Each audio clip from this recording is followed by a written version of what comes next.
Om Tat Sat.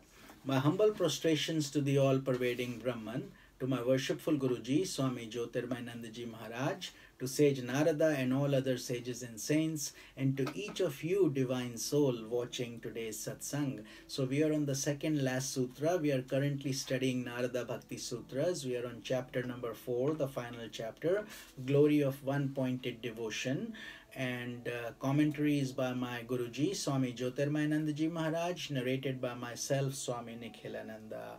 So let's get started. Sutra number 83, chapter 4, Glory of One-Pointed Devotion, Narada Bhakti Sutras. So Sage Narada writes, Ityevam vadanti janajalpa nirbhayaha ekamataha kumara Vyasa Shuka Shandilya Garga Vishnu Kondinya Sheshodhvaruni Bali Hanumad Vibhishanadayo Bhaktyacaryaha. Let's repeat.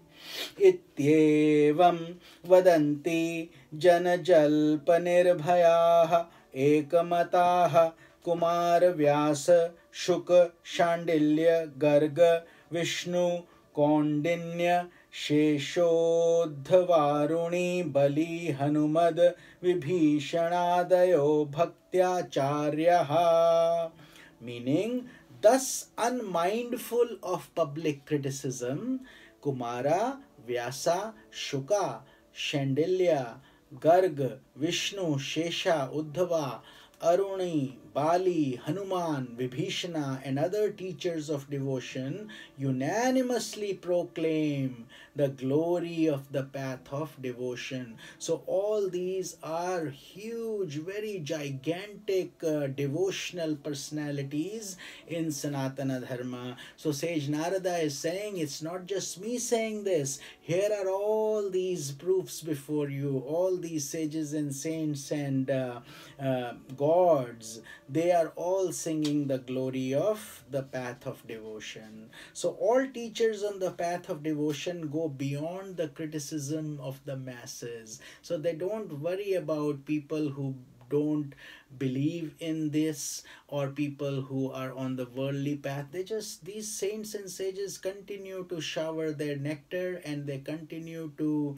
guide, and yet they accept criticism with grace. They don't worry about people criticizing or anything because they know they are enjoying the nectar. So whether somebody understands their emotions or feelings or not, it does not matter to them. They stand fearlessly rooted in devotion, even though the worst trials and tests presented by critical atheistic men may come.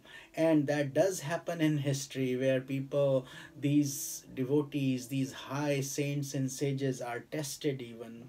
The lives of such devotees present blazing testimony of the ultimate triumph of divine love over all expressions of hatred, violence, greed, and other vices. And the Sanat Kumaras are the four great sages known as the mental sons of Brahma, the creator, who followed the path of supreme renunciation. The Puranas portray them as sages in the guise of young boys. They all look just like 4 or 5 year old children, but they are thousands of years old. Just because they don't age, they have perfect control over prana and all the yogic processes, and they are the son of first incarnation of Brahma also. So they are ever established in the childlike simplicity and characteristic of the lofty state of Parabhakti. Bhakti is very simple, very pure, very unassuming. It does not have any ego whatsoever. Of these four, Sanat Kumara is the Guruji of Sage Narada. So Sage Narada was initiated by Narada is also the mental son of Brahma, and Sanat Kumaras are also the sons of Brahma. But one of them is his guru. Sanat Kumar is the guru. So sage Vyasa, compiler of the Vedas and author of numerous Puranas and Ithihasas, was a disciple of sage Narada. So it was sage Narada who guided sage Vyasa to write the glory of Srimad Bhagavatam, which is a very beautiful, very devotional scripture.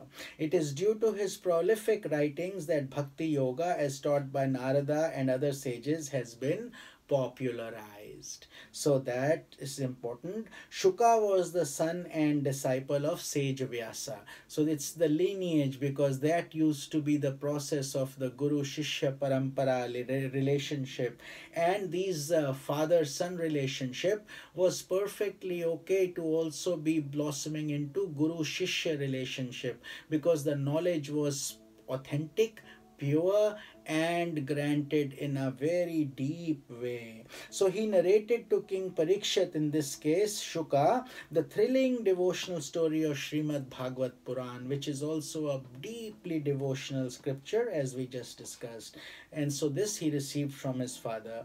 Even at an early age, Shuka attained the Videha Mukti, which means disembodied liberation. And he always looked like 16 years old, Shukadevji.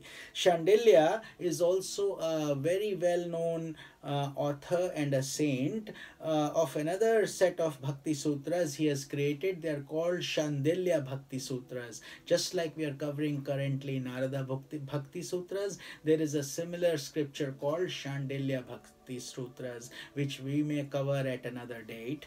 But currently I don't have plans to do that after this, because we have already covered a deep Bhakti Sutra. Let's digest this properly, understand it, and then we will cover something else after this, and maybe after that we'll go back to some other scripture.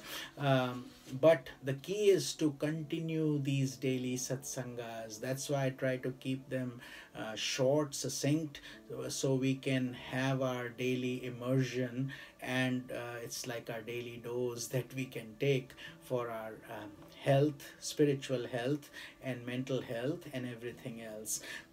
Garga is a well-known astrologer. He was the priest who performed the naming ceremony of the divine incarnation Krishna. So he was sage Garga. Vishnu also refers primarily to Lord Vishnu, who himself expounded the glory of devotion. So sage Narada is saying here are all these people who are singing the glories of devotion. It further refers to the divine incarnations of Lord Vishnu, such as Rama, Krishna, etc., who awakened divine love in the hearts of their devotees. One of the incarnations is sage Narayana. He is believed to be immersed in devotional meditation in the holy shrine of Badrikashram. It's very high in the Himalayas, and all these places actually do exist. Even today you can go see some of the caves where these sages and saints did their penance thousands of years ago.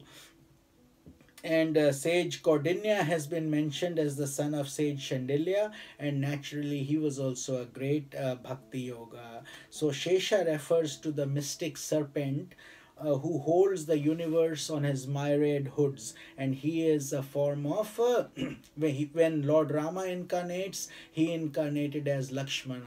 When Lord Krishna incarnated, he incarnated, Shesha incarnated as his elder brother Balarama. So he is the personification of the cosmic mind and is a great authority on the path of devotion. Lakshmana, Rama's brother, and Balarama, Krishna's brother, just like I said, were manifestations of Shesha. Uddhava was the most intimate friend of Krishna, so they were very close to each other. He was the only one who received the last teachings of Krishna when the later decided to leave his mortal body frame.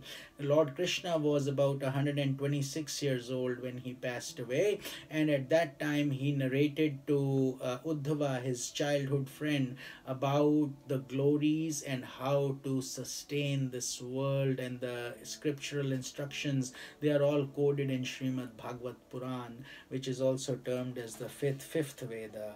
Aruni was a great rishi also. In the Upanishads, his name appears as Uddalaka Aruni. So And Bali is the supreme exemplar of self-effacement and surrender. He was part of the demon king, but when Lord came in the form of a dwarf as Vamana, he came to test Bali, and his Bali's guru Shukracharya ji said, do not listen to Vishnu, he is Vishnu and he is trying to trick you, because he said he just wanted 3 steps of land. And Bali was amazed to see a dwarf ask for 3 steps. He says, ask for something more, and he says, no, just these 3, and I'll be content with that. I'm a Brahmana. And he says, okay, go ahead. So he takes 3 steps, and he covers 1 step in the earth, the other step he covers all the heavens and the astral planes, and the 3rd step, he says, where do I put my 3rd step? I asked you for 3 steps, because then God took his gigantic form, and Bali was humble enough to put his head down, and he says, place your head, place your foot on my head. That is the 3rd step you can take, and I am totally yours. And he dedicated himself, he gave everything, his kingdom and everything, to Vishnu, Lord Vishnu. And Lord Vishnu was very pleased with him. He says, your devotion is intense, very immense and very pure. So he made him the king of the netherworlds, and Lord himself protected him and his netherworld. So he says it's a beautiful story of King Bali. You can read more in Srimad Bhagavatam about the glories of how Lord blessed him, and how even these demon kings, some of them were very, very pure and very sincere in their devotional aspect. Just like Bhakt Prahlad also came from a demon king family only, and rose to great heights. Hanuman is well known as the eternal devotee of Rama, as you all know, and the Ramayana describes his matchless powers in which he ever engaged in the service of Lord Rama. Depicted as a monkey god, Hanumanji is considered the incarnation of Lord Shiva, implying our mind is like a monkey. It is always restless, running around here, there. But when it gets Hanuman-like strength, then it becomes one-pointed, and it can achieve things that were previously thought impossible. It makes the impossible possible. So the same monkey mind, once it is focused, can achieve anything. Vibhishana, a brother of demon king Ravana, was initiated into the doctrine of devotion by Hanumanji himself, and attained the lofty state of supreme self-surrender. Vibhishana later became the king of Lanka after Ravana was defeated by Lord Rama. And he also had ceasing love for Rama, Vibhishana. Lord Rama crowned him the king of Lanka. The term Adi means etc., which means that this just doesn't end there. There are so many other devotional saints, just like the ones we have talked about.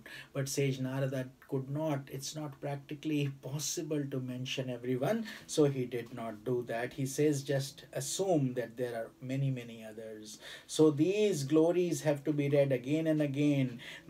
Their deeds and their acts have to be thought of, so our devotion continues to grow. These are just a few devotees, and those radiant examples are eternal lamps. They are like lighthouses who light our path for all the times. So this is the glory of this sutra, and I hope you are feeling the sweetness in your heart. I hope you're feeling the bliss and the expansion of your consciousness.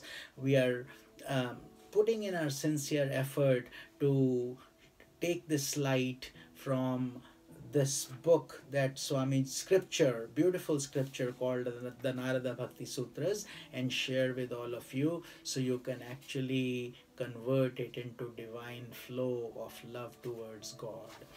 This is Swami Nikhilananda. Om Tat Sat.